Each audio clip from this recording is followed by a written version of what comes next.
Hi everyone, I'm Tommy. Nice to meet you all. Thank you for always watching my videos. Today I'd like to share some helpful tips for therapists and trainers to use in their practice. I'll be introducing a one-point advice that you can use in your treatments. Today's topic was actually requested by one of you. We'll be discussing the coordination between the shoulder blade, shoulder, and elbow. We'll also cover terms like internal and external rotation, as well as adduction and abduction. Today, I'll explain all of these potentially confusing terms in a way that you can easily understand through practical experience. So let's get started right away. First, let's begin by defining the terms we'll be using. The focus of today's topic is the shoulder blade, shoulder joint, and elbow. We'll be considering how these three joints work together. Let's start by looking at the movement of the shoulder blade. The shoulder blade is a flat bone that sits on top of the ribs, which allows it to slide across the surface of the rib cage. The upward movement is what we call elevation, or shrugging the shoulders. The downward movement is called depression. So elevation and depression are the up and down movements. The movement towards the spine is called retraction or adduction, while moving away from the spine is called protraction or abduction. To visualize, up and down movements are elevation and depression, while side-to-side movements are retraction and protraction. Additionally, the shoulder blade can rotate. Rotating upwards is called upward rotation, and rotating downwards is called downward rotation. These are the 6 basic movements of the shoulder blade. These movements form the foundation of shoulder blade mobility. Next, let's look at the shoulder movements. The basic position of the shoulder is with the arms hanging down by your sides and palms facing forward. This position with the elbows and palms facing forward is what we call the anatomical position. This is the basic skeletal position. From this position, the movement of raising the arm straight upwards, this is what we call a flexion movement. It's the flexion movement of the shoulder joint, and the movement of pulling backwards is called extension. These are the flexion and extension movements. Furthermore, moving the arm inward is called adduction, and moving it outward is called abduction.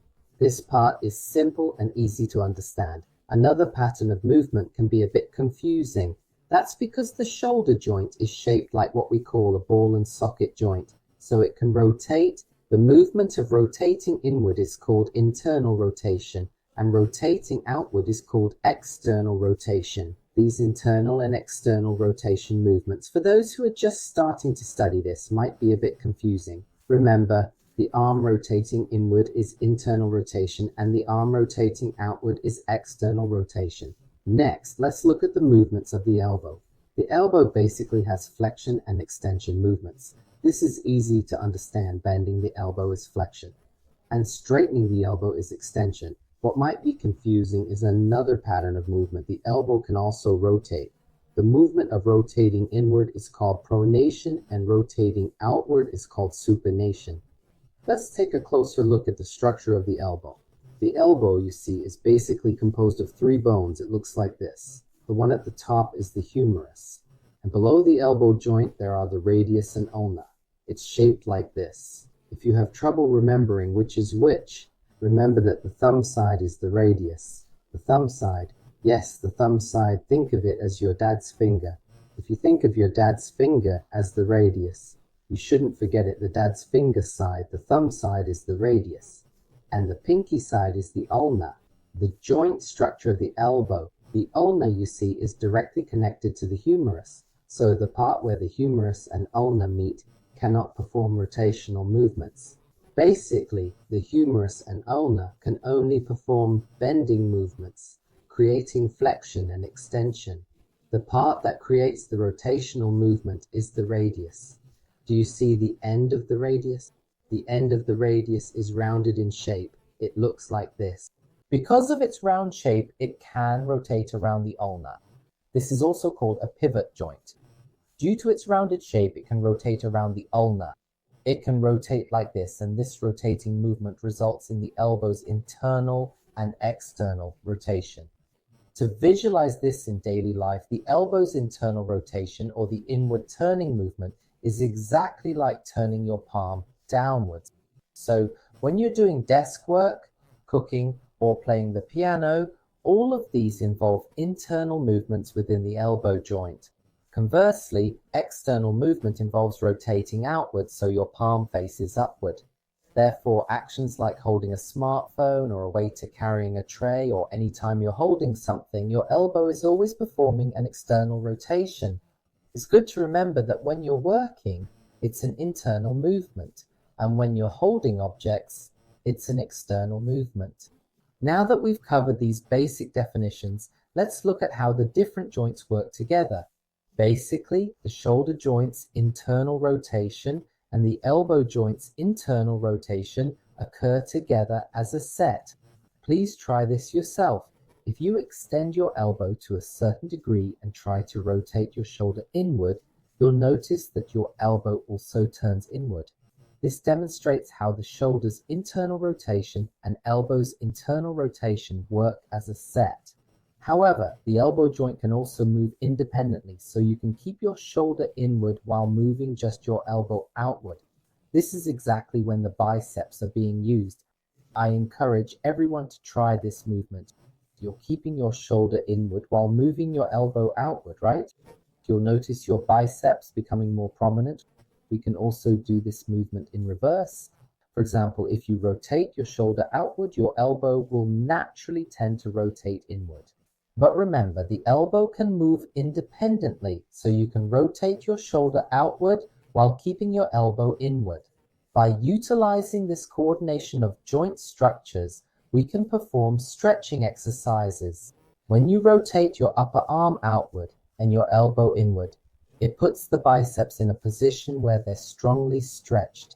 If you extend your arm further in this position, you'll feel the biceps stretching even more. This movement also involves the shoulder blade. When you try to move your shoulder blade outward, away from your spine, you'll notice that your shoulder joint naturally rotates inward.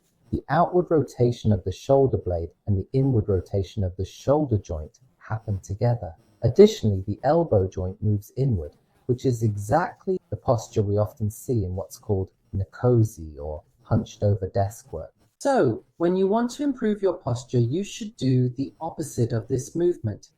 Bring your shoulder blades slightly inward, rotate your shoulders externally, and open up your elbows. This is exactly the kind of pose you see in yoga when taking deep breaths. It looks like this. Sitting cross-legged, bring your shoulder blades together, with your elbows and palms facing upward. This position helps straighten your posture. The basic joint movement is like this. When the shoulder blades move outward, the shoulders rotate inward, and the elbows follow suit, also rotating inward. It's good to remember this as one set. In terms of skeletal structure, it's like the motion of a handshake behind your back. When shaking hands behind your back, which way do your palms face? Naturally, the back of your hands will face your back. This is the most natural position. This movement involves the internal line of the shoulder and the epicondyle of the elbow. When these move, it looks like this. When your palms face your back, the shoulder and elbow joints are slightly twisted. This makes the position somewhat unnatural. As a result, the range of motion tends to be limited. So, according to joint structure, a behind-the-back handshake should always look like this. The best movement is to reach for the internal line of the shoulder joint and the epicondyle of the elbow joint. If you're performing a technique and feel pain or discomfort in your shoulder or elbow joints, it might be because this twisting structure has occurred. This means the joints aren't moving in their natural coordinated way. As professionals who work with the body, it's important for us to keep these basic joint coordination structures in mind. Understanding these movements will allow you to approach the body in a more natural way.